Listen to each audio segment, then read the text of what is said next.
Okay, so that seems to work. Um, well, it seems like the bitrate isn't. It shows a yellow sign. I don't know what that means for the live stream, but hey, who knows? It should work. So I'm just going to check on YouTube. Everything is fine.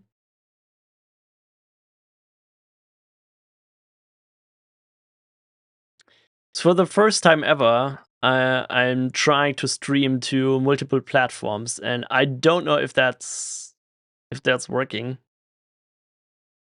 But anyway.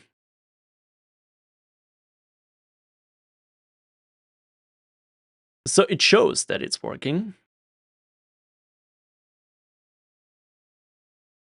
But I can't really see the event on YouTube, so maybe I just go back to the main channel.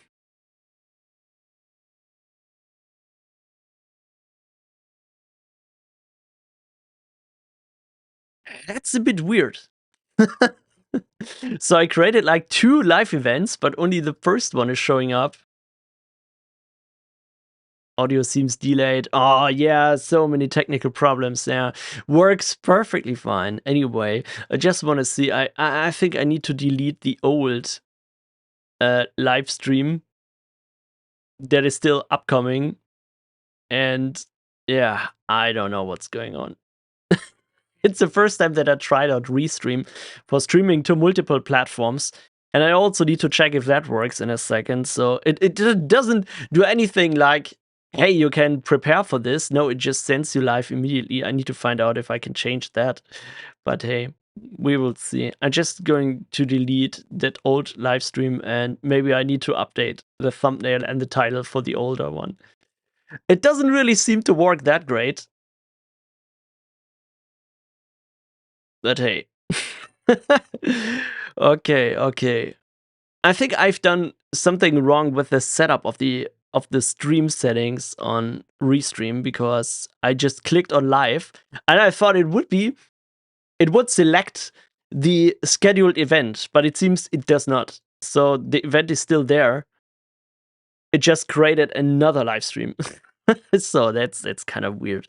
Let me just delete that event.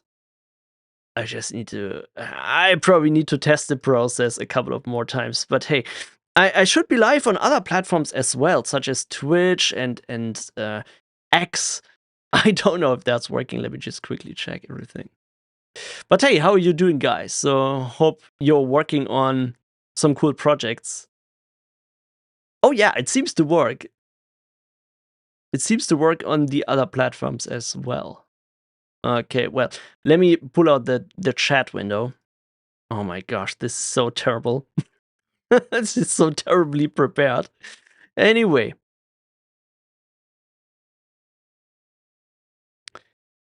Oh my god, this is so... Oh my god, I wish you could see my screen right now.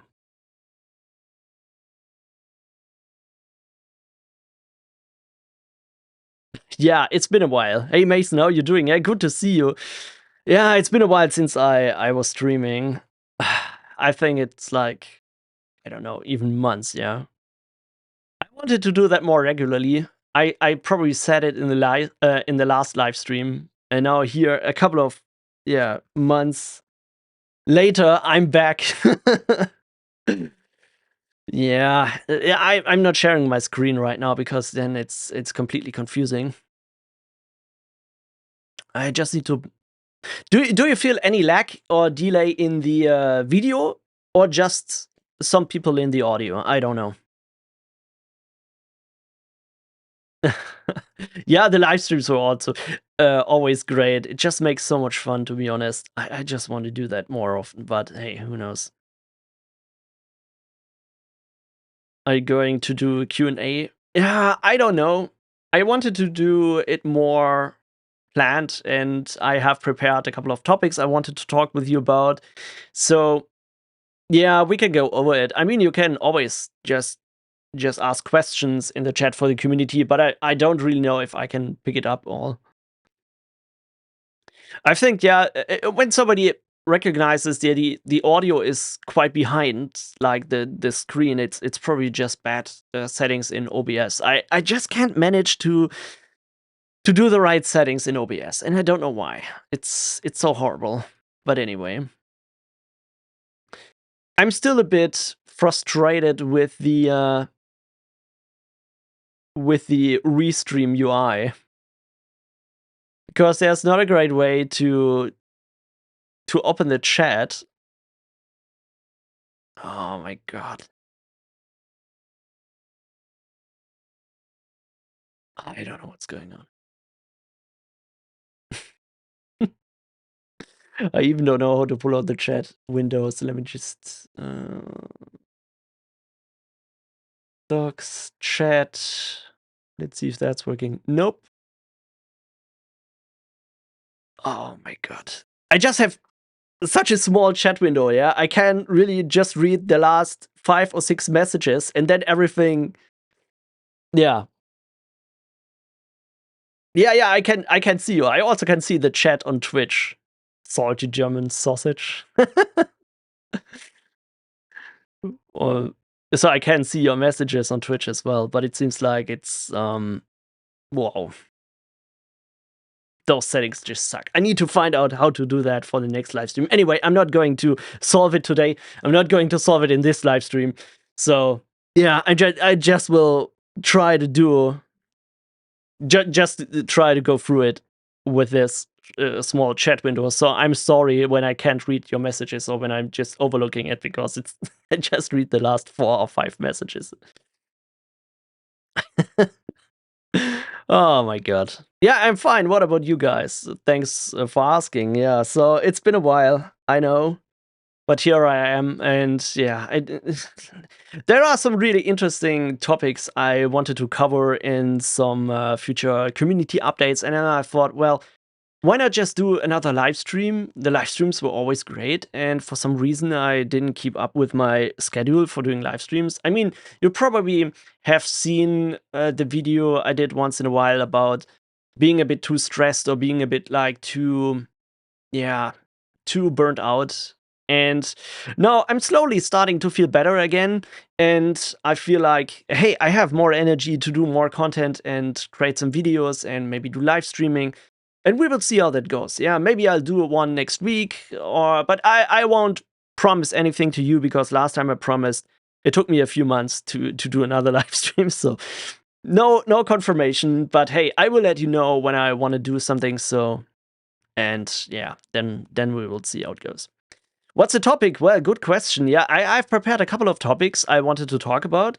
So I'm just, yeah. The first one is obviously ZimaCube. So this is one of the recent videos that I pushed out about this device. And I thought it would be great to follow up on this and cover some of the news that Ice Whale has pushed out.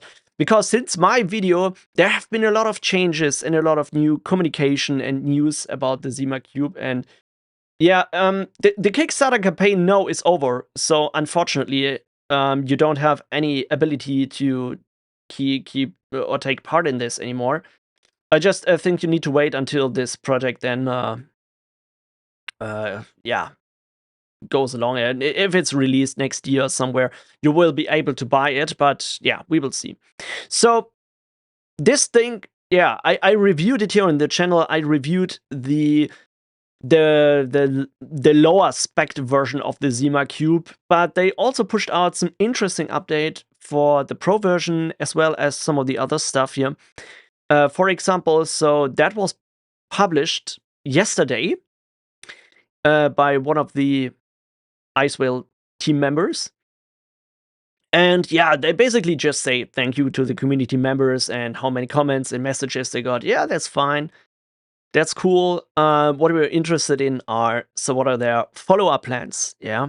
And yeah, some of these things that I criticized in the video, for example, if you watch the video, I criticized a bit the noise of the fans. So if you start this machine and it's getting under load, it gets really noisy. And so they seem to be addressing those problems, and they will replace the fans with quieter alternatives, and also implement an enhanced fan control with the operating system. So there was also, like, I think other YouTubers had done a video on the fans, that you can't really control them and so on. And that's now being addressed, so that's definitely a good thing. And the next is, yeah, some updates they're planning for the ZimaOS. So I know I haven't shown you that in a video, but I definitely want to review that once it is a bit more polished. Yeah, it still feels like, I mean, it's a beta version. If you go and search for ZimaOS, you will find out that this is still an open beta program, so you can download it, you can test it already. That's fine.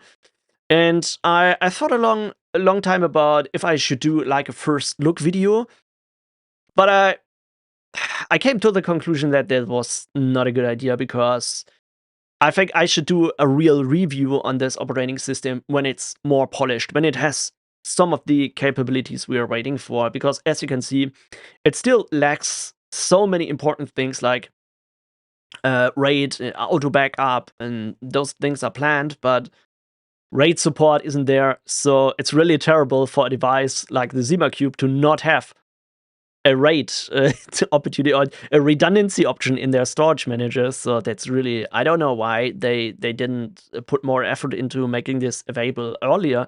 But anyway, I mean, they now started to support that, so it will be ready on Q4 this year. I don't know if that's true, because I mean, that's the planning for next year, so maybe they misspelled it. Maybe it will be ready on Q4 next year. I mean, that would be really late. I just told them, so when you want to release a device like this year, and the operating system you ship this device with doesn't have an option for RAID, nobody's gonna bother with ZimaOS. They will just reinstall something else on this machine, like TrueNAS or maybe Open Media Vault, a Linux distro. Yeah, I don't know. Anything that they can do to address this problem, because it's a device that you primarily will use as a NAS solution, yeah. And I don't really know. So why does ZimaOS not have RAID already? Yeah, maybe because it's not finished. I get that problem, but I think it should be one of your key efforts to get a RAID system somewhere in this device, because otherwise I don't see the use case of it. But anyway, yeah, we will see. You're still up to like installing your own operating system and so on, but I definitely get the idea behind ZimaOS, and that they want to push their own type of operating system so they can address some problems on their devices or drivers in firmware updates and whatever they want to do to optimize the operating system work better with their devices. So you can see that there's definitely a good reason for doing this. But yeah, we will see. Watched your video and the craft computing video. Here's only at one PCI port populated, in yours at both. Yeah, it's really strange. I mean, I've seen other people testing this ZimaCube, and even the devices look different. For example, mine got like the HDD cages in like a slightly blue colored fashion, and the ones that were shipped to other people had them in orange colors. So I think I got a very early testing build, maybe earlier than the second version they shipped out to other creators. I don't really know why I have this special version, so to speak, yeah. But yeah, that's probably, I mean, to be fair, you can probably say this is like an inconsistency and it's not great, but you need to take in consideration this is not a released product. It is still a prototype. And of course, there will be different revisions for prototypes. I don't know if it's a good idea to push it out to creators in that early stage. I mean, I get the idea behind it, because it's a Kickstarter campaign and you want to get more eyeballs on your campaign, more bakers and more supporters, to actually get budget to pay the development effort for this product. I get it. It's kind of an upfront crowdfunding project, so this is why you ship this as early as possible to creators, to let them push out and do the marketing basically for them. Yeah, fairly easy. But yeah, of course, then you also get these problems, like you get reviews from people on products that are not fully fleshed out, yeah, that have problems and inconsistencies, and that could also result in a bad like experience on some of the people, and some might decide to not buy it or not support it because it feels a bit weird. However, I would say, like, there is no such a thing like bad marketing. There's only marketing and whatever. You get the more eyeballs you get on your product, the better it is. It doesn't really matter if people are upset with it or not. It's just at this stage, you don't seek for customer experience or customer satisfaction. You just seek for pushing out your product and get more money to fund it. And in the next stage, that is where the refinement of this product will happen. And as you can see, they are just collecting feedback and from the people and addressing the points that they want to do. And I think that's yeah. You need to take in consideration this is a very different type of go-to-market with the hardware device than like if a respectable brand like releases a new product. So you would imagine like if Apple releases a new Mac Mini, they have gone through the QA, they have shipped testing devices to developers 1 year before, and so on and so on. And you get involved into the product development as early as possible with projects like this. And there are some pros, but also some cons to this. Yeah, I can definitely see this. And yeah, but ultimately, I think it's good because we can give feedback to this, and they can address the feedback before the final product gets released. Yeah. Yeah, sure, it has potential, but that's really my take on why it is so unpolished or why it's not fully fleshed out. So you need to take that in consideration. Hi, Christian. What's your thought about mini PCs like B-Link? Worth a try. I have no idea. Honestly, that's a pretty good question because I recently was reached out by B-Link if I want to test one of their mini computers. And I thought, I don't know. I mean, I am not really a review channel. And those mini computers from B-Link, they seem like more those end customer like devices. Yeah, if you want to have like a cheap version of a Mac Mini or something like that, you want to use that. Let's just open the page and I'll just show you what we were talking about.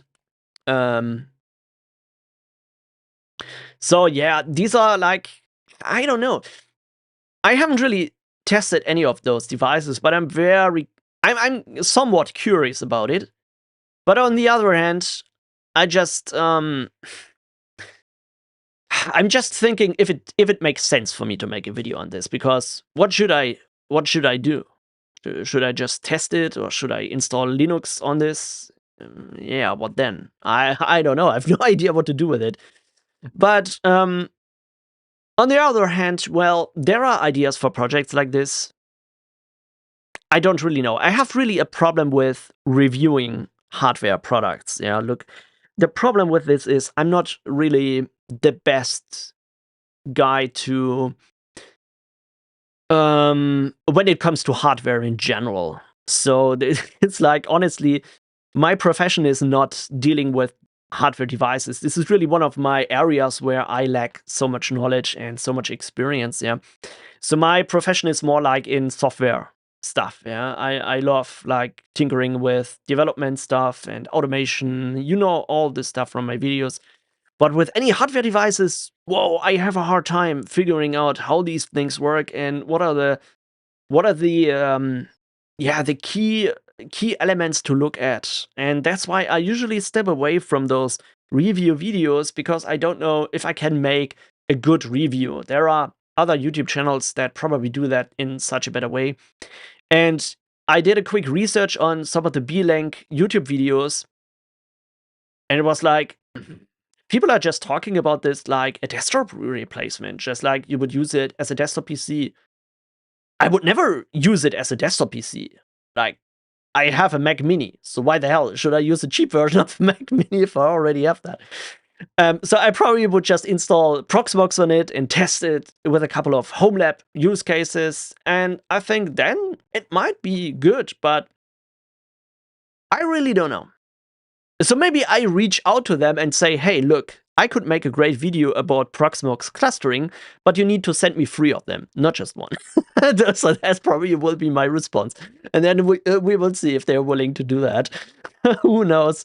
But yeah.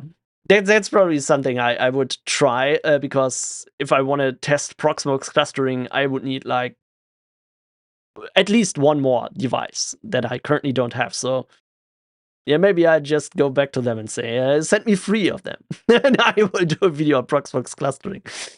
Yeah, who knows? Off topic, but do you know a good Docker container that has a web server? What a Docker container that has a web server? What are you looking for? You mean like a Docker image that has web server, PHP, MySQL, and PHP admin? Ooh, good question. Honestly, I would never deploy it in that way, Mason. So I would never create a Docker image that has all those things in it, because that is somehow against the idea of containerization. Like the idea of containerization is to go in a more like yeah, in a micromanagement of those applications. So that means like you would never really create one image that has it all. You would probably just deploy a Docker stack, yeah, maybe use Docker Compose or use Kubernetes and deploy all those apps in their own containers. And you will definitely find those containers on Docker Hub. So you can easily search for that. I mean, I would not claim that there are no containers that have all those things packaged inside, but this is not how I would do it. So you probably just go to Docker Hub and search for Nginx, then deploy a web server with Nginx, and then PHP myadmin, you search for that. Then you deploy PHP myadmin from Docker official image from, yeah, this year, right? And then you deploy each application in its own isolated environment. That's the whole idea of containerization, because you don't want to put it in one single image. You want to, like, yeah, deploy every app in its own isolated environment, because, yeah, if there is a problem with one application, that doesn't affect the others. Yeah, you would probably, I mean, this is an area where you could probably argue about this task is going to be much harder doing Docker, right? If you have a virtual Linux server and you just install PHP myadmin, a web server, PHP, all on a single virtual machine without containerization, it's going to be so damn easy.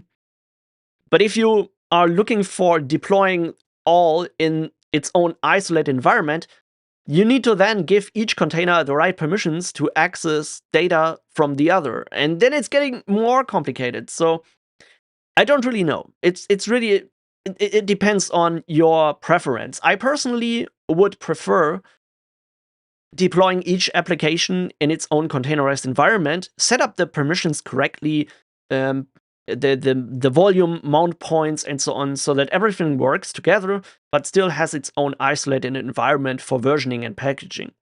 But it definitely complicates the whole deployment and the whole environment, similar to Kubernetes, yeah. Because it's sometimes overcomplicating things that are so much easier when you just install it on one single operating system and just install it with an apt update, apt install, and you'll be fine. And using Docker is somewhat complicating that thing. Yeah, some people might argue why you wouldn't even want to do that. But I would definitely look into that if I were you, and you want to use Docker for that. Deploy PHP myadmin in its own container, then Nginx, then what do you need? MySQL, those type of things, right? Yeah, so, hi, first time joining the stream. Hey, welcome. It's great to have you here.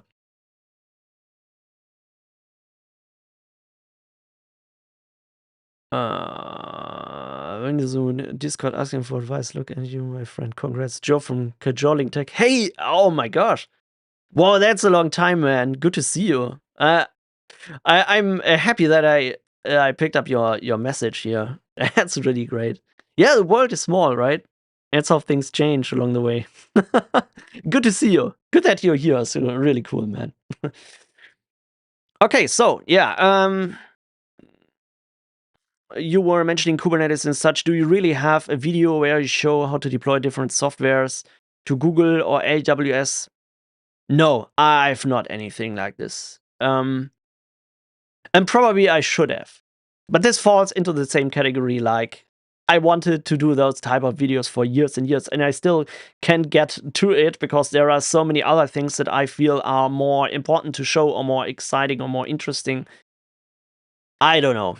Maybe at some day I would want to make videos about like those type of projects, but it's also like a hit and miss on YouTube because sometimes if you make a video on how to install WordPress, yeah, some people might be interested in it, but when you do specific projects, you lose a lot of people because they are not interested in that particular use case. They are more interested in those broader tutorials, and then use that type of information to do what anything that you want to do with it. The more specific you get on YouTube or on social media, the more you're limiting your potential audience to a specific topic, and you need to find that sweet spot in between where it's still like broad enough to reach the most people, but it should also be like a bit specific to a target audience or something like that. And I always felt like those type of projects, like if I install WordPress on AWS, yeah, tomorrow I could make a video about installing WordPress on Azure or on Docker, but nobody's going to watch it, right? So that's how I feel about those type of videos. But yeah, I will definitely do more videos and tutorials. I have them on my list, but yeah, we will see how I get to it. Proud of you, my friend. You deserve it with all the hard work. Oh, thank you so much.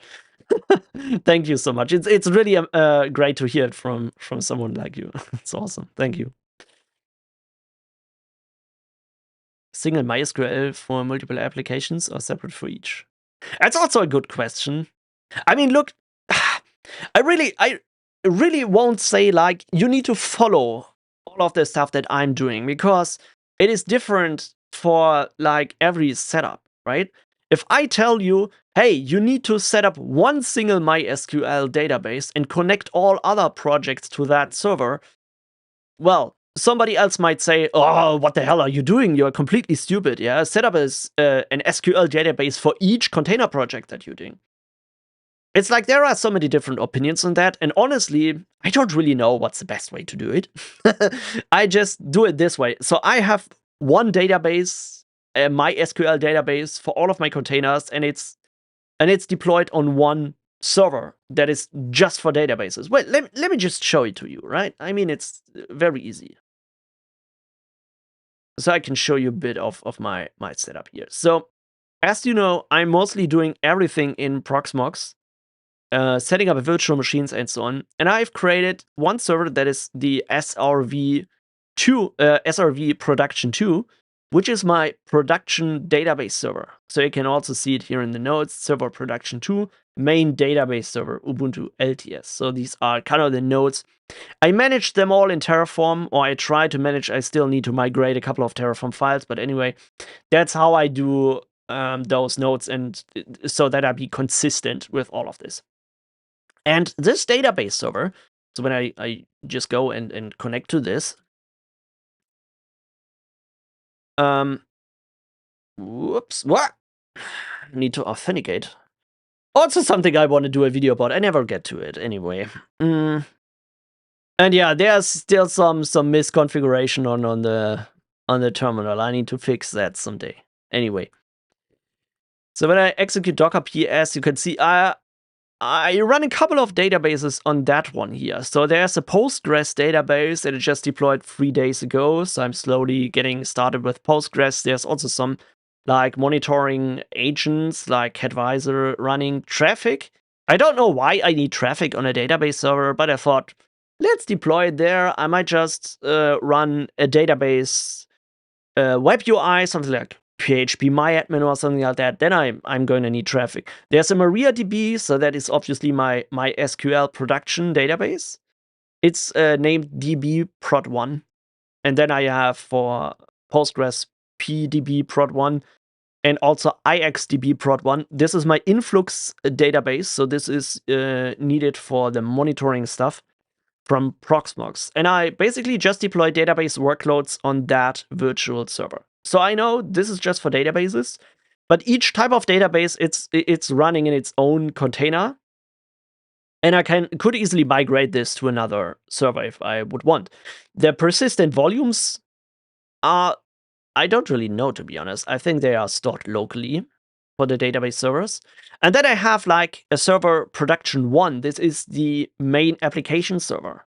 So this is where I run all the production application, or most of the production application. Not everything, because I sometimes shut this server down if I don't need it. And then I have still some stuff like Home Assistant or monitoring stuff that is running on the small Zima board. So this is another server. But if I just show you this here, you can see, so here's, for example, running Grafana, Prometheus, Passport for demoing stuff, Traffic, TwinGate connector, Teleport demo cluster, Ansible Semaphore, Portainer agent, those kind of things, right? And of course, server 2 can connect, or the containers on server 1 can connect over the network to the container on the server 2 if they need to. So I'm not really creating a database for each and every single application. I just let them connect to the main database server. And what I'm also doing is I'm running the main database for managing the Kubernetes clusters also on the server 2. So it's just all in one database, and that's how I do it. You can probably argue if that's the best way to do it, but I think for me it just makes the most sense. But somebody else might disagree and say, hey, that's stupid. You just should do it in another way. And I think there's no right and wrong. There's just different types of use cases and environments, and you do whatever you think fits best. And if it doesn't do what you need, you just change it. You migrate it. That's how I would do it. Yeah, no worries. I mean, it's an interesting question. I think I probably should do a video about it at some day. I also want to show you more videos about how I'm doing things exactly, because mostly I just cover broad tutorials that get people excited, but I never really show, or I not always show how I'm actually doing things in my home lab, and if I keep what I've taught in the tutorial, because sometimes I change things around. I make a tutorial about Portainer, for example, but currently I'm not using Portainer anymore because it just doesn't make sense for me. And I probably have explained some of this in my VS Code, Docker, and Kubernetes video where I showed you how I'm managing my container workloads.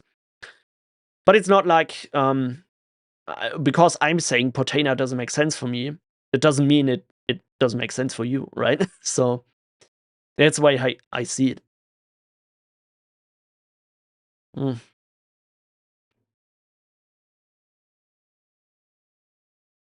Just quick question. My Homelab PC, it says it supports 16 PCIe lanes, so can I add anything other than a 16 GPU? So you mean, your GPU, 16 lane GPU plus another card?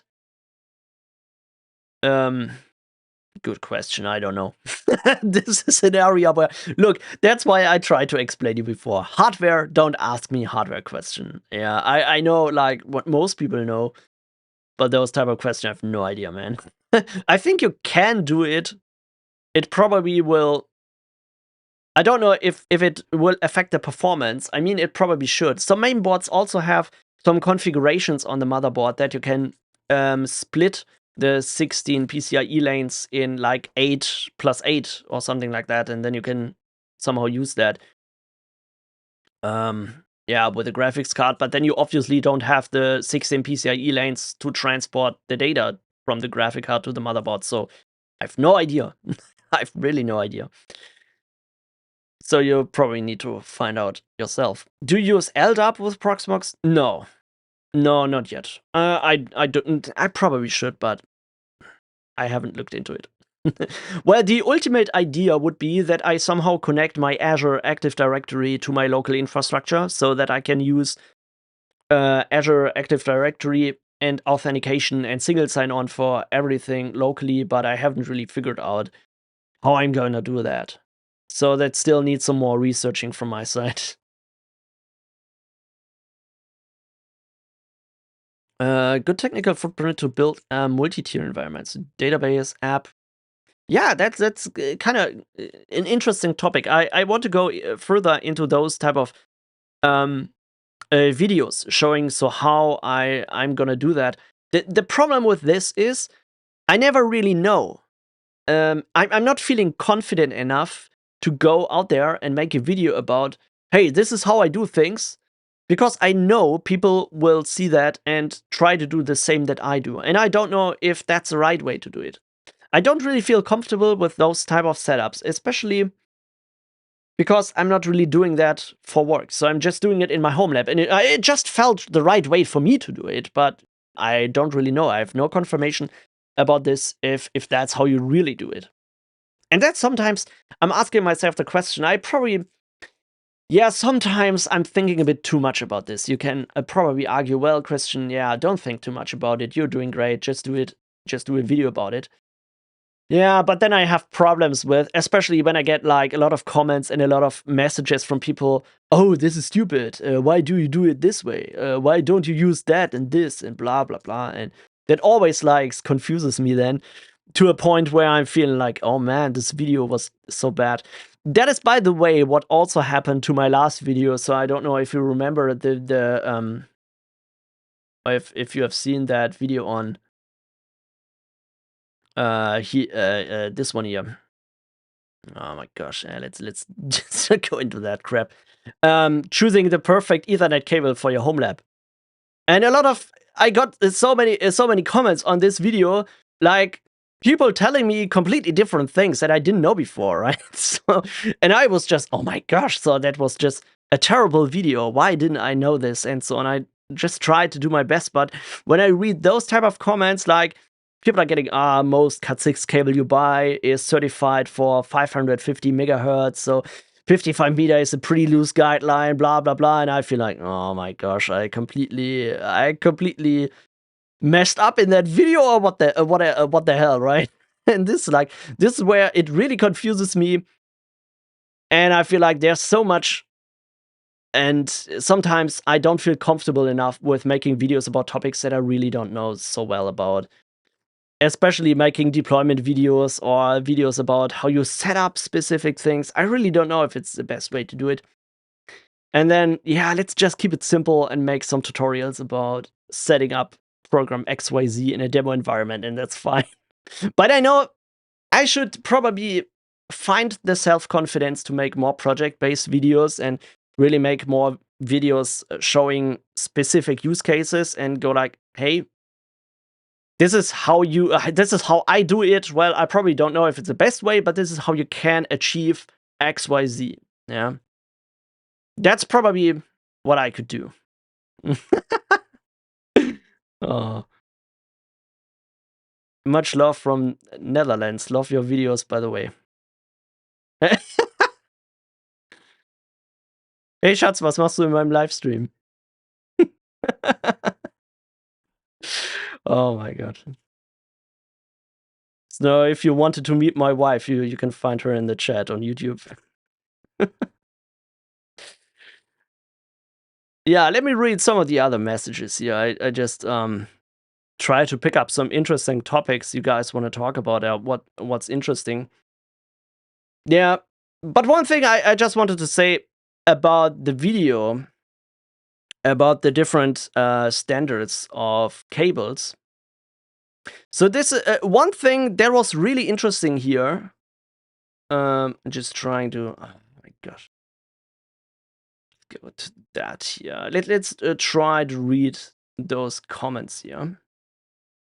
Some of these comments were very interesting because some people from the US were saying they don't use Cat7. And Cat7 standard does not allow for any RJ45 connectors and those type of things. I was just so, what the hell is going on? So this is not common practice in Germany. So I know when you're in IT in Germany and you're using Cat7 cables, you're absolutely following the industry standard, right? And that's so interesting that there are so many regional differences. Like some people in the US say, Cat7, we don't use Cat7. So why the hell are you covering that in a video? That was really interesting. I didn't know this, yeah? For me, Cat7 was always the industry standard because I probably know it from my time when I was working as an IT technician. and we always used Cat7, so what the hell is the problem with that? But it seems like, yeah, these are some of the different standards. Even some people said in those videos that T568B is better than T568A. And it's like, what are you talking about? So that really doesn't make any sense to me, right? So this is really crazy. Because I never heard something like that. So that the B standard is better than the A standard, and it even doesn't make sense technically to me, right? This is probably just a conspiracy theory by people who just love the B standard and don't like people who are using the different standard.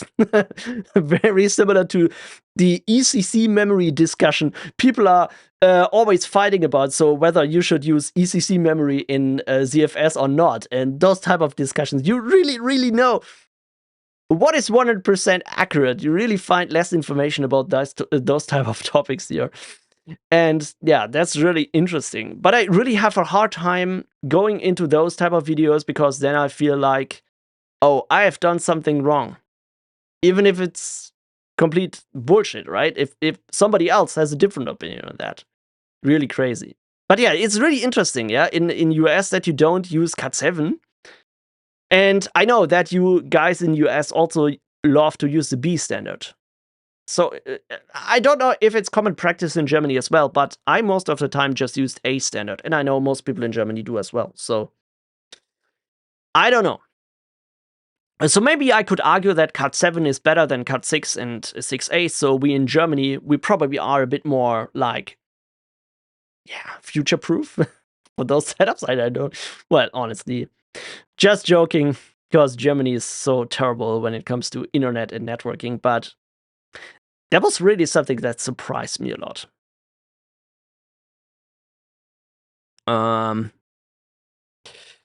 For long range, you could notice the difference, but for short cables, makes it really much difference. I don't really know if it makes difference. Yeah, it's really like, I mean, and there are probably better people or like more knowledgeable people who could tell me about those standards, because as I said, it's not my day-to-day job to wire network cables, right? I've done that a couple of years ago, and I just refactored some of the knowledge I had from my apprenticeship and my previous job into the video because I was doing that for my current setup. But who knows? Somebody else in the comments who might be a network expert just come here and destroy me because that's really those topics where I have a hard time making good videos about. But anyway, I thought it was still valuable to make a video about that because I know not so many people know about the different specs of Ethernet cables. This is not something you would do in a Homelab day to day. You probably just buy an Ethernet cable, connect it, and you're fine, right?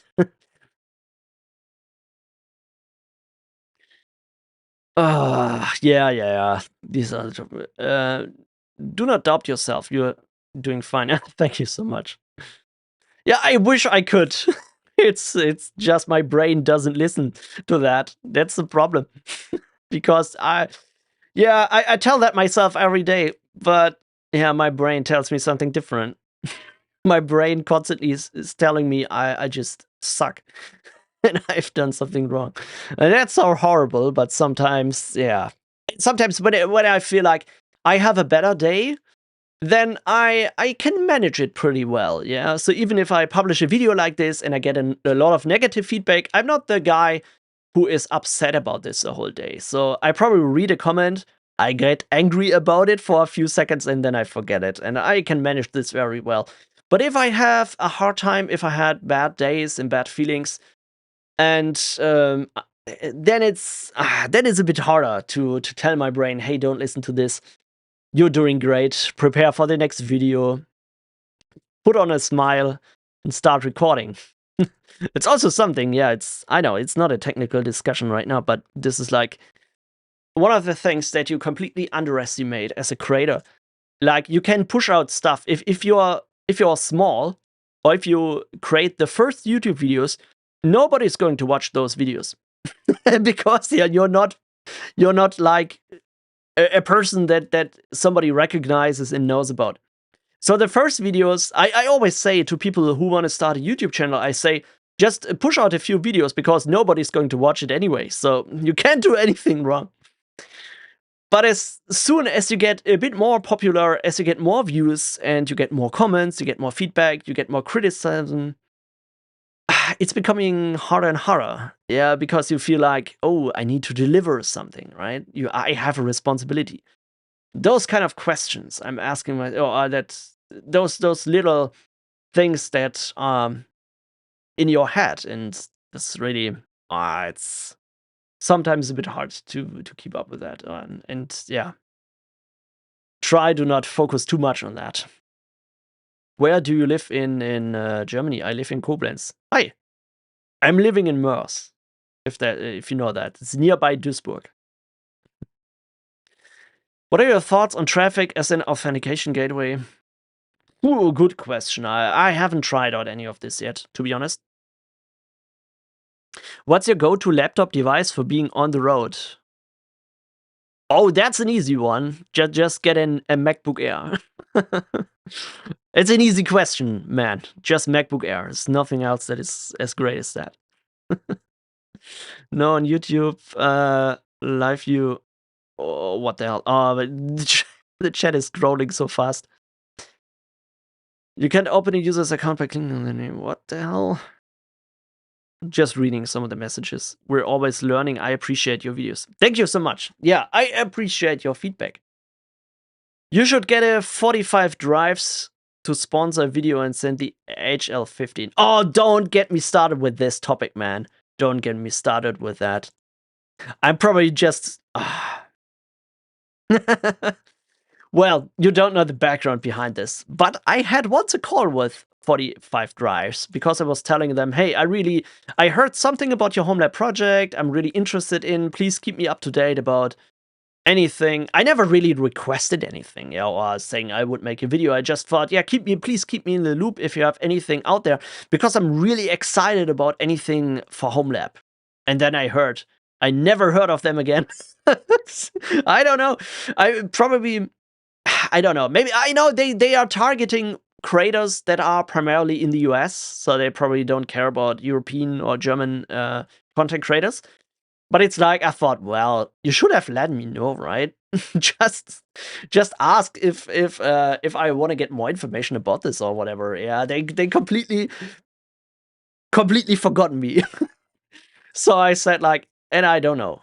Maybe I'm feeling a bit offended for no reason, but I've seen all those amazing videos by, these other creators like Techno Tim, Craft Computing, Tom Lawrence. They all did videos on 45 Drive, and I was saying, well, those bastards. I never got mine, so what the hell? So that's my opinion about 45 Drive. So if they want, they can send me something, but I'm really not. I'm a bit frustrated with that. And honestly, I mean, if they shipped me that device, I probably would think about, well, this is very similar to my old storage server, and I shut down the old storage server because it was consuming too much power. And I doubt that the 45 drives machine is a power efficient device, honestly. I have not reviewed it, I don't know, honestly, but from what I've heard, that device is not really a Homelab device. Like, it's an entry-level business device, right?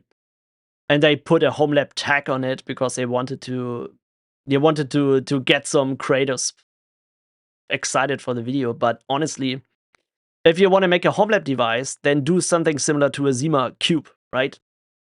Get like a device with like 5 or 6 hard drive bays, maybe 8 maximum.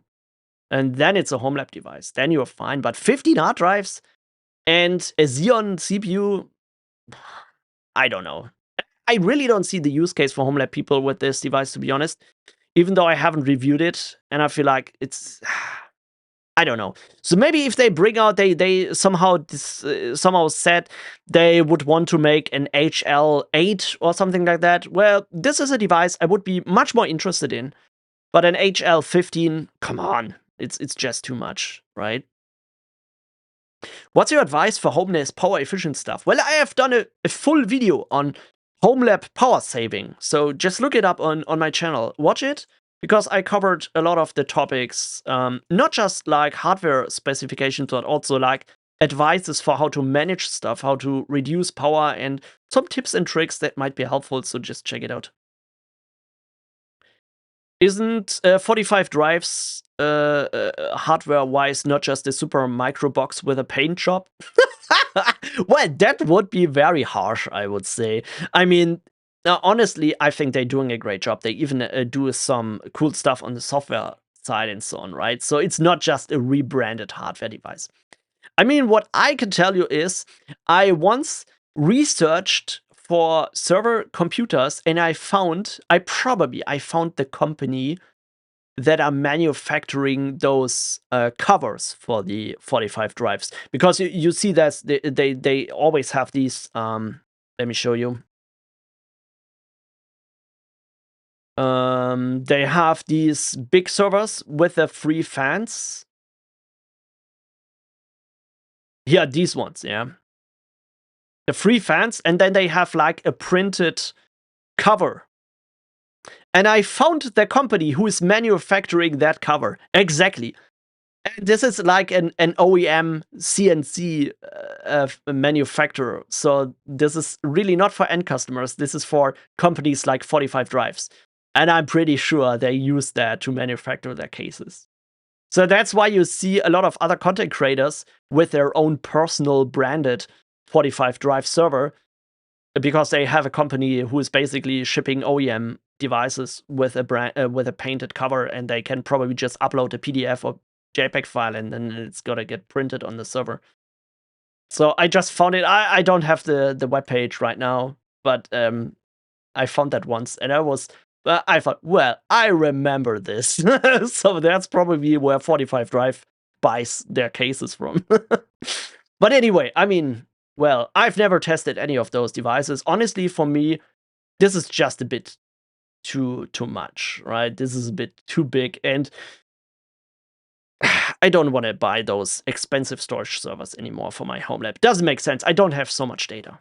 It's like, yeah, that's my opinion on it. But hey, if they want to ship me something for free, I'm probably just gonna take it anyway and do a video about it.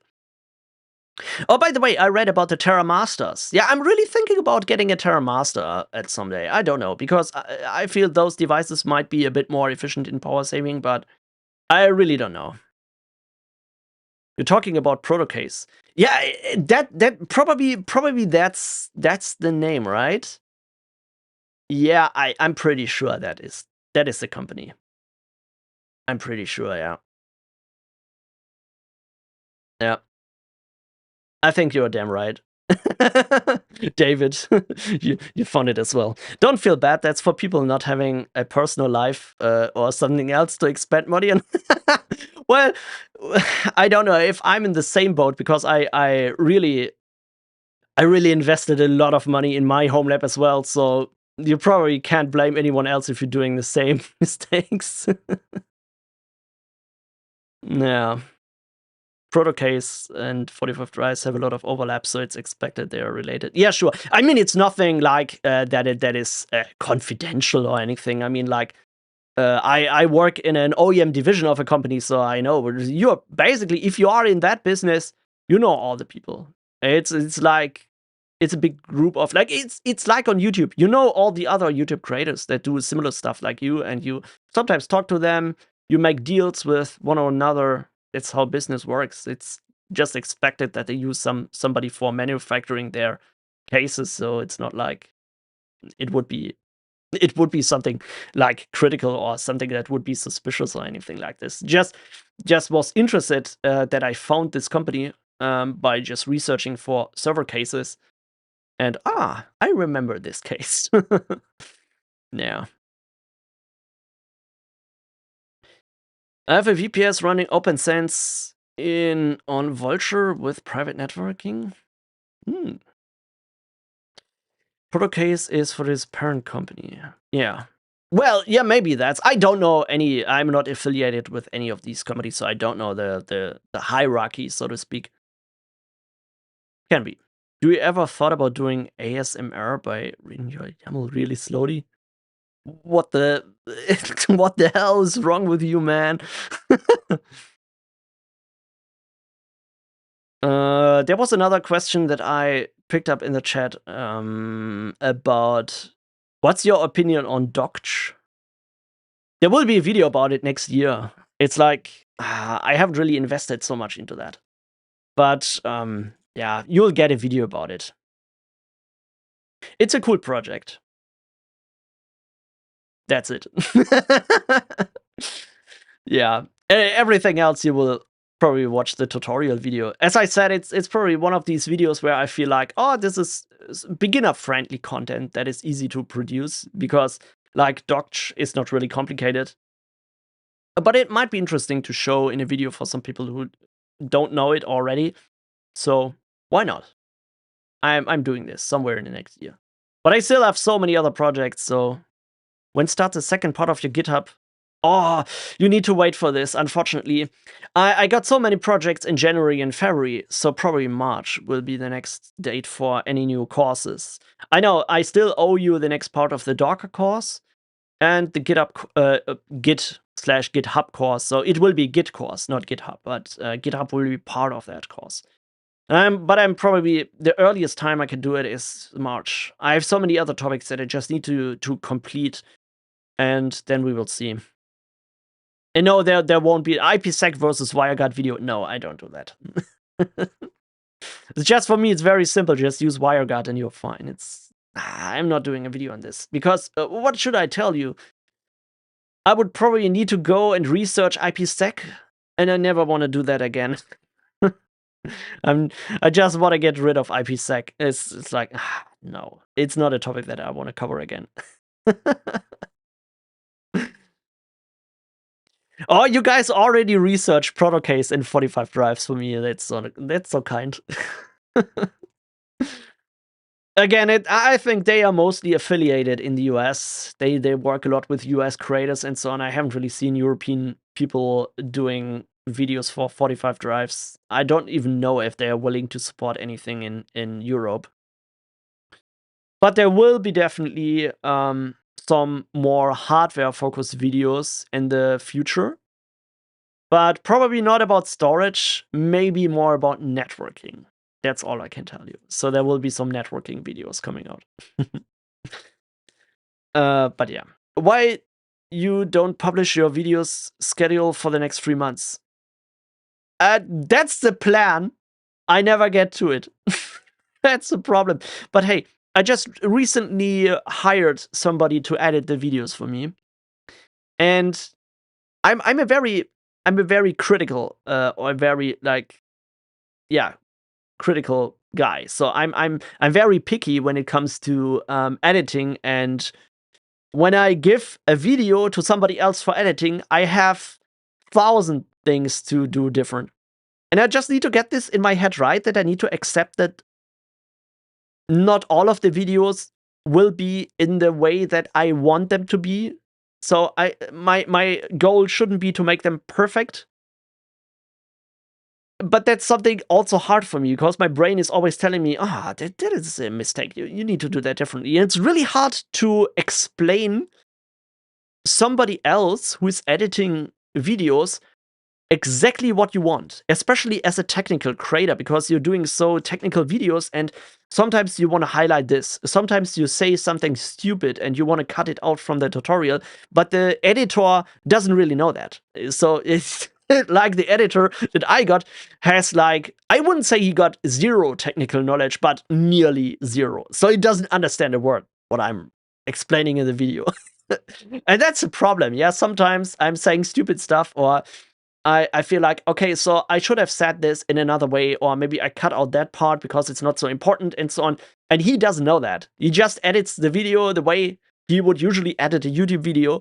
And I'm very picky with those mistakes. I also have like a slightly different way of presenting something, because most of the YouTube videos, especially also for social media, they're like, I mean, these high energized, engaging, punchy videos and just watch a network chuck video. You know what I'm talking about, right? But I don't want to do it this way because I feel like this is not like, I want to be a bit more professional, so to speak, or a bit more like focused on the technical parts and not so much on the, yeah, I don't know, on the bullshit. I'm very harsh. I'm very like not friendly to to network check it this way. But honestly, this is how I feel about it. Yeah. So when you just reduce the bullshit from the videos and just focus on the stuff that actually matters, and you want to make it perfect, then it's just hard work for somebody to meet those requirements. Yeah. And I'm constantly telling this guy, hey, you need to do that different. You need to change this and that. And I think it probably takes us a few more weeks to get on a level where I feel, okay, I can just blindly give something to him and he will produce the exact outcome that I want. It's never going to be perfect, but I think it takes a few more weeks until I can start producing a lot of content up front. So I start to create like 2 videos a week and do that for a couple of weeks so that I have like for the next 2 or maybe for the next 3 or 4 weeks enough content to publish. Even if I'm getting sick or if something happens with me, I still have the next 3 or 4 weeks. I'm fine. So that is what I want to get to. But again, it takes a bit more, effort to actually do this. So thanks for all the AD and DNS lessons. Oh, yeah, thank you so much. Don't overdo it. Yeah, no worries. I mean, I always try to keep it at a pace and a level that I can manage personally. But what I can definitely tell you, since I got somebody who is helping me to edit videos, and I also got somebody who is creating thumbnails for me, this is such a big help. And I just feel so much better since I've done that. Even though it needs a bit more time to tell these people exactly what they need to do. So it probably would sometimes be easier to do it myself now, but I see the end, but I see the light of the I see the light at the end of the tunnel, so to speak. So I see like when I've invested a couple of more weeks teaching those guys how I want results to be, it will be so much easier for me. So all the time that I spent on video editing, on creating thumbnails, and all of this bullshit, this is just gone away from my burden. So that's gonna be so much easier. I already see that it's so helpful to have somebody who helps me with editing.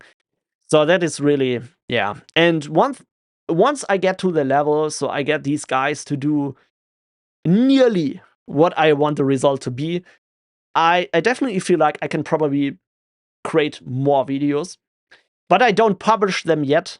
So I will create some form of library for the next 4 weeks, and then I will see. So what is the right pace for pushing out videos? I still feel like increasing the volume of the videos wouldn't be helpful because I feel like that would stress me a bit too much again. So then I've not learned anything, right? If I just use the video editor to just make more videos, then there's the same pressure on me like before. It is not helpful. I want to reduce the pressure for me. That's the whole point why I'm doing this. But yeah, you have done videos over Sophos firewalls and switches. Would you do any videos on Sophos services like ZTNA and endpoint protection? I don't really know. Honestly, I thought a lot about if I should do more videos for Sophos, but the problem I have with this is like Sophos is not really recognized in the Homelab space as a vendor. Like, if you make a Sophos firewall video, there will be a few people interested in it, but not so many. So I thought, like, let's cover different vendors. Let's not focus on the vendors. Let's more focus on the actual topics and the tools. But here and there, I probably will make videos. There's just like for endpoint, honestly, I have to say I'm not the most experienced guy in endpoint security, especially for Sophos, because this is the completely different department. So when I started to work at Sophos, there were like two different groups, like the network security and the endpoint security. And of course, since they acquired more companies and solutions, they They also had like to add a couple more departments, so they bought companies for automation stuff like with Refactor or companies like, I don't know, they do those cloud technologies and AI technologies and things like that. And I've never really met any of these guys and talked to them about it. And since I'm working in the OEM division of Sophos, I'm even more disconnected to the whole to the organization as a whole, at least to the members in the individual department, right? So it's like I'm more working on my own, or I'm more working my own small team. So we are just a couple of guys working in that specific team. And what we do is very different from the regular Sophos organization. So that is like, I feel like when I make videos, I would need to research everything. So it's gonna be hard. And then it's only attracting a fraction of my audience. I don't really know. And also, I don't really get much support from the organization to create videos, honestly. It's like nobody really came to me and said, oh, you have done some videos on our firewall products. Hey, would you connect with our product manager and we'll tell you something about new? No, it's not this way, right? It's like there are a few people in the organization who know what I'm doing, but mostly because I know them or because they are friends of mine or I'm working in the same team. But it's not like the organization as a whole recognizes the content that I've created for the firewall, and then it's feel like it's gonna be a hard decision, like finding other areas that I'm technically not really experienced in, like endpoint security or ZTNA as well. I've not done anything with the ZTNA yet because it's like a completely different team, and that's like I would need to go to these guys. I would need to ask them for testing, and oh, don't get me started with this. Getting test licenses, it's often so horrible, right? Like, you need to fill in a form, and then it's, God. Even the software switch that I got for my own home lab, really, I would have expected, because I'm working in the company, somebody would be able to ship me a software switch as early as possible. But the reality is, I just got it after the first customers got it. So it's like, what the hell? So currently, I'm more focusing on the home lab stuff and maybe some other equipment. And yeah, we will see how that goes. Also, honestly, yeah, I'm probably a bit too negative about it. Also, the reason is because Sophos works fine in my home lab. There's really, I don't need to touch these devices at all, right? I've set up them, I've configured the switch, and I don't really change my network so often. So it's completely, I don't really need to touch those devices. So they are just working fine. So there's no reason for me to learn more about a specific area that would be worth making a video. So that's the other reason. Otherwise, yeah, especially, yeah, forcing yourself into creating content just because you think it will be successful, that's also a bad idea. For example, I just recently talked to another, like, opportunity that I'm going to create a video about, which is Microsoft Azure. And you could probably think about, hey, what do you have to do with Microsoft Azure? It's a cloud vendor, it's not like Homelab stuff. Why do you make a video about it? But I'm planning to make a video about Azure because I've worked a lot in my main job with it. So I needed to, for example, there was a project where I needed to authenticate to an Active Directory, and I needed Azure CLI for writing an API program and so on. And once I started to stumble upon this, I really thought, wow, Azure CLI is really interesting. So I learned more about it. And I set up a personal Azure account and played around with some of their stuff. And I thought, whoa, this is really great. And of course, Azure is something you will often use in your IT career, right? So I thought that could be something that I could make a video about, but not just because Microsoft is going to pay me for that. It's because I have a personal interest in this topic, right? And if there are overlaps, I think these are the best videos because you get some backup for creating those videos, but you still have a personal interest in them. And then these are going to be the best videos. Especially also the same was for the same is also true for the cut cable video, right? The cut cables, what I just did a video about, because I was because I wired my entire Homelab new once I got once I cleaned up my cable management, and I was researching a lot of those standards and thinking about, so what the hell, and what should I use for my cable management? Should I use Cat 6? Should I use Cat 7? I have no idea. So that's why I researched it, and I thought, wow, maybe if I have this question, other people might have the same question as well. So that's why you make a video about it. And these are usually the best videos. And that's why Sophos currently, this is a topic like what I do in my main job for Sophos. This is so specific. I really don't know it would resonate well with any audience. So the only stuff that I could show you there has nothing to do with endpoint or ZTNA. This is like APIs and automation, and it's complicated stuff. And it's really, most of the stuff is also confidential. So I can't really make good videos about that. But anyway, I mean, it's like, that's the whole reason behind it. And because somebody asked. ZTNA is essentially just putting a web app firewall in place and thinking about... Well, that's not really true. I need to go a bit in this topic. I think this is also a thing that was misunderstood from my TwinGate video, yeah?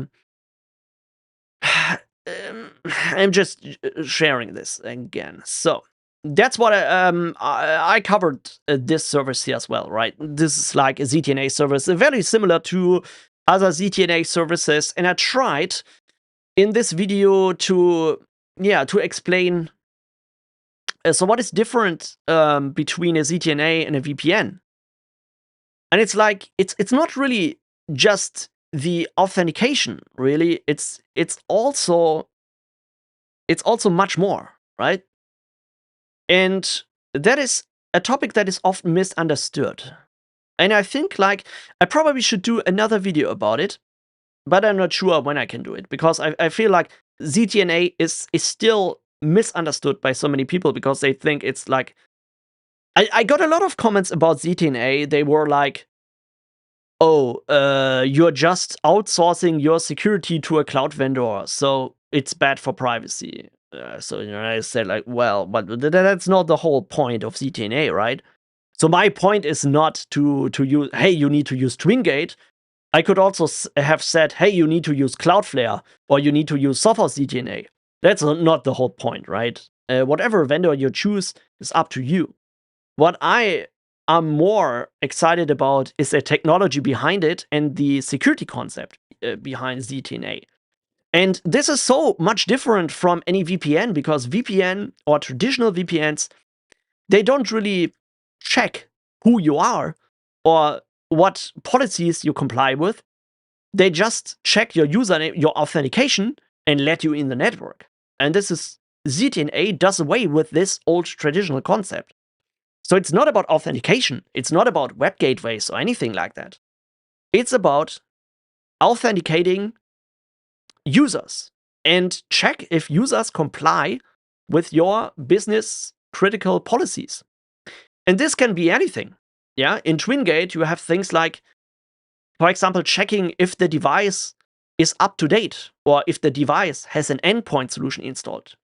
At Sophos, we do the same, right? You can use that to connect to your company's network, but it can also do things like, hey, if the endpoint detects a malicious file on your computer, it doesn't let you through to the company's network, so it will reject your access.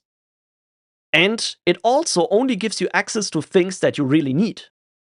So it's those two things, right? It doesn't give you access to the whole company network.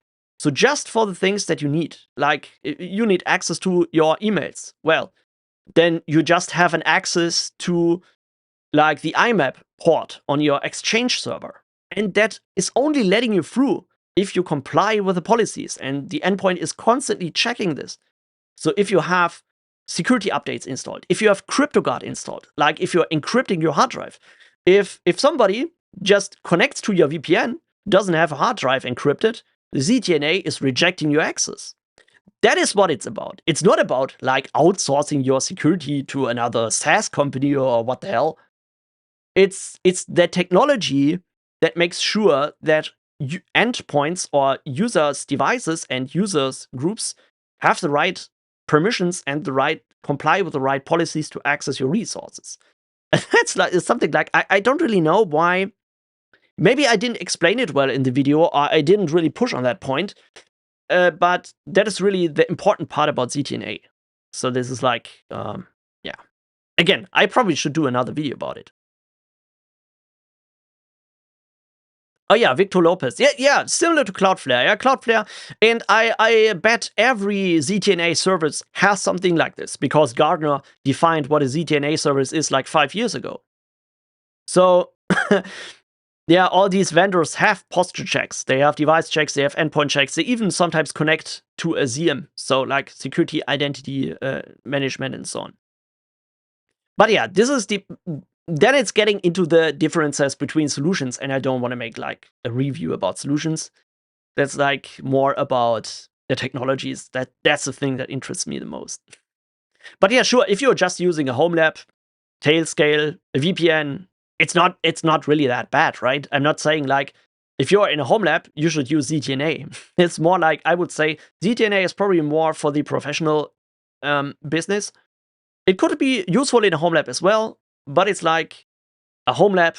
In a Homelab, probably nobody cares if you just connect your VPN network to the whole infrastructure. I mean, it's definitely not as secure as ZTNA, but it's also a lot easier to manage. That's the whole point. And in your Homelab, nobody else than you decide what technologies and what security concepts you want to use in your Homelab, right? Because the one you can screw up and you can mess up, it's just your own stuff. So it's up to you. That's what I love about a Homelab. What I absolutely hate in business is because you're responsible for somebody else's stuff. In a Homelab, you're just responsible for your own stuff. And if you mess it up, nobody cares. Probably you. But yeah, that's why I sometimes like making YouTube videos a bit more than supporting customers or I guess talking to enterprise companies and talking about security solutions. Anyway, do you have Cloudflare Enterprise, or what's your favorite Cloudflare feature? Wow. The only Cloudflare feature that I'm using is DNS. So that's an easy question for me. I mean, they have great stuff. I know this, but it's not like I don't really use it myself. Thank you, Luigi. I will do that. We're the best place to purchase Sophos hardware for testing NFR capabilities.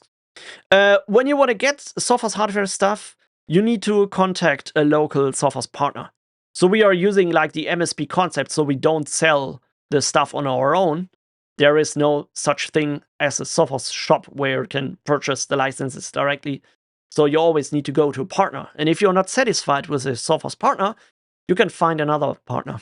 So just look on the Sophos homepage, partners, and there you can enter your country and your region, and it will get you a list of all the certified Sophos partner, and they will all sell you the stuff. And this is where you can reach out and buy the devices.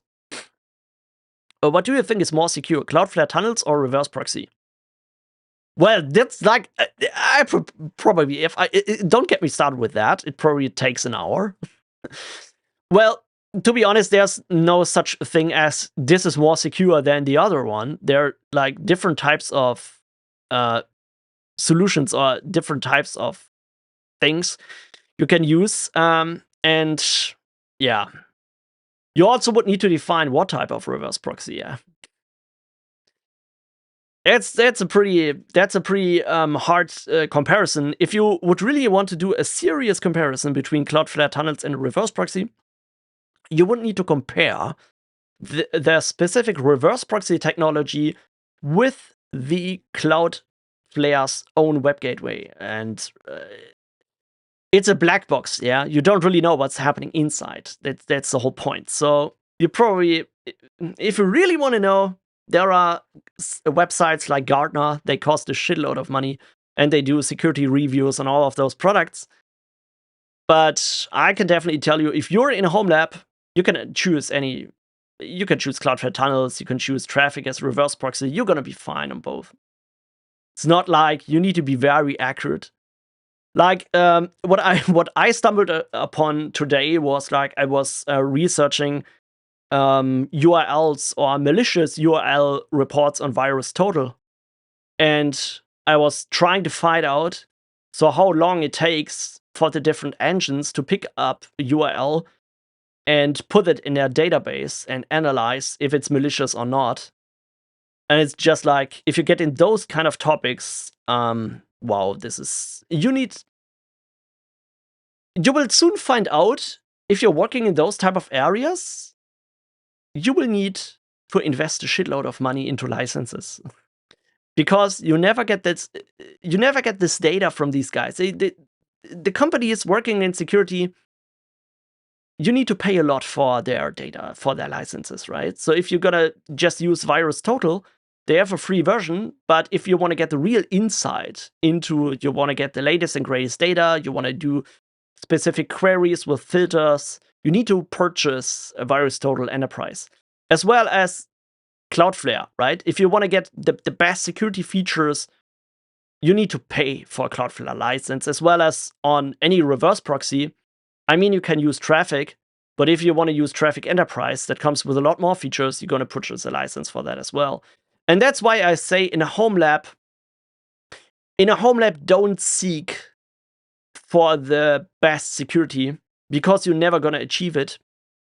You don't have the money and you don't have the time and the effort to keep up with the stuff that you actually need to do to be really secure. The only thing that you can do is, you can do the most critical stuff, avoid the most stupid things you can do, just like exposing your SSH port to the public internet without any authentication.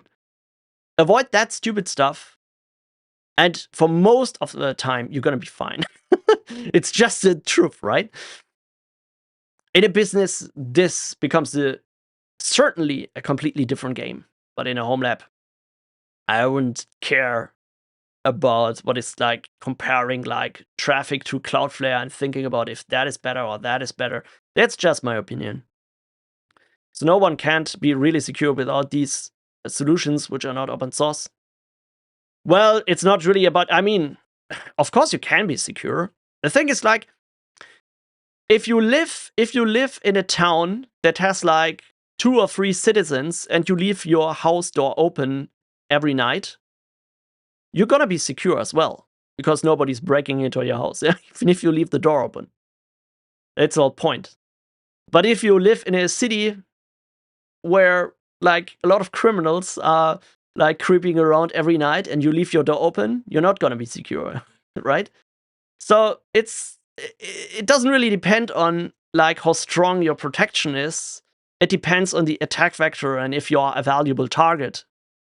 And you're gonna be sure that a company like Microsoft needs to put a lot more effort into securing their infrastructure than I need to do with my Homelab, because nobody's trying to break in. So that's the whole point, right? Don't think too much about, you need to be 100% secure. You're never gonna achieve it, and you don't need to care. That's all. Just avoid the most stupid stuff that you can avoid, and you're gonna be fine. What's your thought on DNS company like EasyDMark? I know I can do self, but service makes it human readable. I really like EasyDMark. I will do a dedicated video next year on those services and teaching a bit about like what is a DMARC, what is SPF, and also the new stuff, the BIMI. I need to research that, and yeah, I'll do a video about the service as well and review a bit the different options. But so far, I'm pretty excited about it. It's really great service, and they have a lot of free stuff that are really usable, like the managed DMARC record and so on. That really made my email setup a lot easier. So it's really great stuff. So you can sign up for free and use some of their free tools and free services. Really nice. What are you using for DNS right now? So I'm using my own bind DNS server internally and Cloudflare for, yeah, my domain. I have to go. Yeah, no worries. I'm ending the live stream in a couple of minutes too, so thanks. Obsidian. I'm not going to do a new video Obsidian in the near future, so I don't really have anything new to tell. So maybe if there are some really cool plugins that I haven't covered before, or some really exciting feature, I probably make an updated video about it. But currently, I think, yeah, I've said most of this stuff about it. So really, I don't know what exactly. I mean, I know there are YouTube channels, they just do content about Obsidian, but honestly, I mean, oh, it's just, I mean, Obsidian is a great tool in my stack, but it's just one of 20, 30, 40 other tools. So I probably make a video about it when there's something exciting to tell. That's how I see it. Oh man, I forget to drink in those live streams. Mm.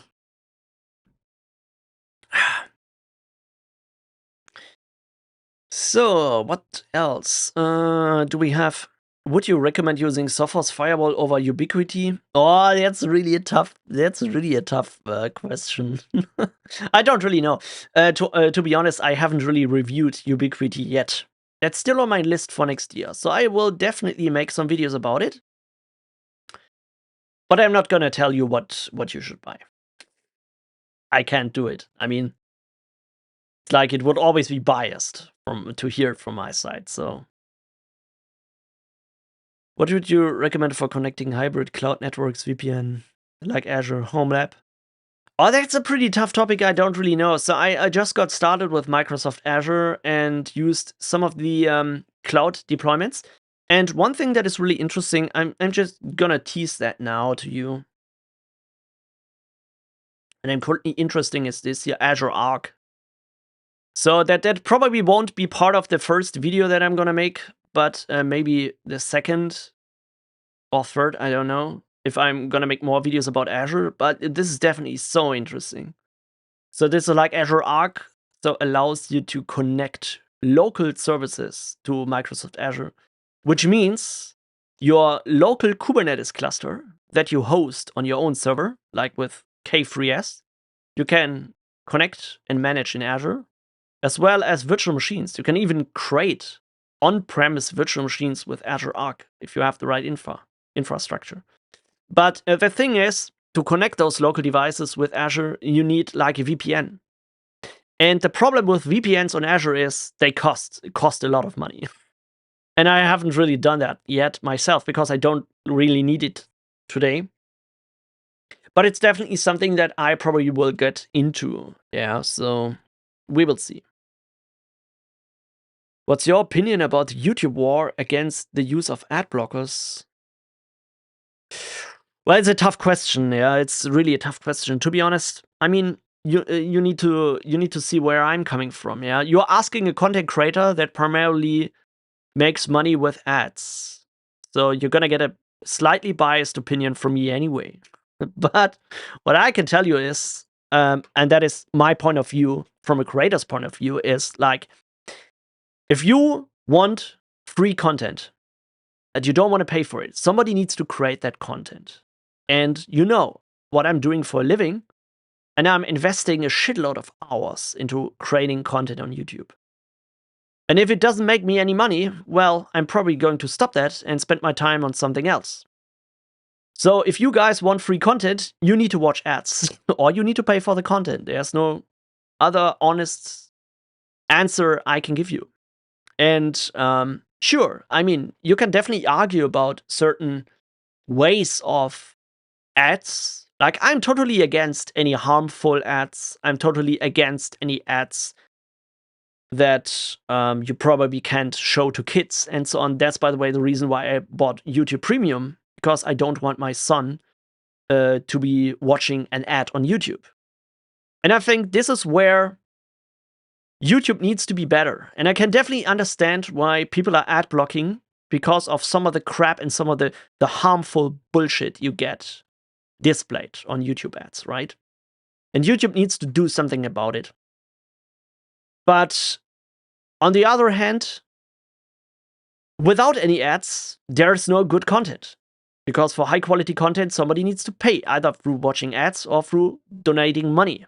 And that's like the problem.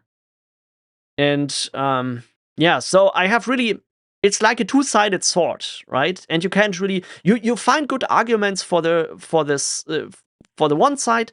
You also find good arguments for the other side, and it's really up to you to decide. So what level of ads you're gonna accept? I mean, I'm not really blaming anyone who is blocking ads.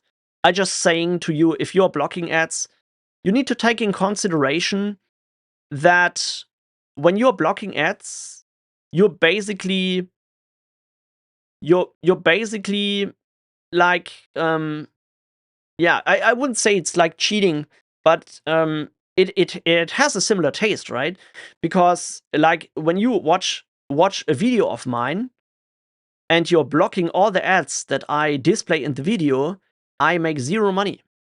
And you basically just watched all the content for free without watching any ads. And you need to decide for yourself if you're okay with that. Yeah. If you are, well, I'm not going to convince you anyway. But just take in consideration how much time and effort it requires to make those videos. And my goal is not to be rich or to just get the most money out of this. I just want to have a good life for me and my family, and that's why I do it, right? And you can decide for your own if you're willing to watch ads or. And yeah, it's probably the best segue to talk about the second option you can do is joining the Patreon membership program, because that also, like, you can give me money like every month, like $5, $10, whatever you like, and you can watch all my videos on Patreon without any ads at all. So I don't know, but I'm just going to show it to you, because it's like I don't really like to do it this way, but because you just asked about it, right? And this is how I do it, because I feel this is like the best compromise that I think we can find, because I need to make some money out of this, because otherwise I'm going to stop it. But if you don't want to watch ads, you can just sign up on Patreon and watch my videos without any ads. I'm even deleting the sponsored clips in those videos that I upload here. So when you are watching a video here, you're not displayed any ads, you're not seeing any sponsorships, you just see the pure content, the content that you can watch on YouTube as well. And sure, if that's okay for you, right, sign up, choose one of the memberships you want to pay, and then that's fine. And if you don't want to pay for it, well, that's also fine. Watch it on YouTube, right? It's your decision. But just take in consideration, if you're ad blocking on YouTube, you kind of like cheating the system. That's my opinion on it. Long answer, but I think we need to be accurate, and you probably can follow a bit my argument about it. And yeah, that's just my opinion. I think, like, if you feel like YouTubers are making content about ad blocking and telling you how to ad block, and they say, oh yeah, I don't want to make any money, I'm just doing that for free, and yeah, just block and blah blah blah. I don't know. I don't trust them. Of course they want to make money, otherwise they won't create YouTube videos, right? So, I mean, that's the whole thing. I mean, they could just create YouTube videos and disable ads. But who does that? That should tell you the whole story, right? So why YouTube don't use a pay for certain videos to support a creator? Yeah, they have. I mean, they have YouTube memberships, but the problem with YouTube memberships is, like, well,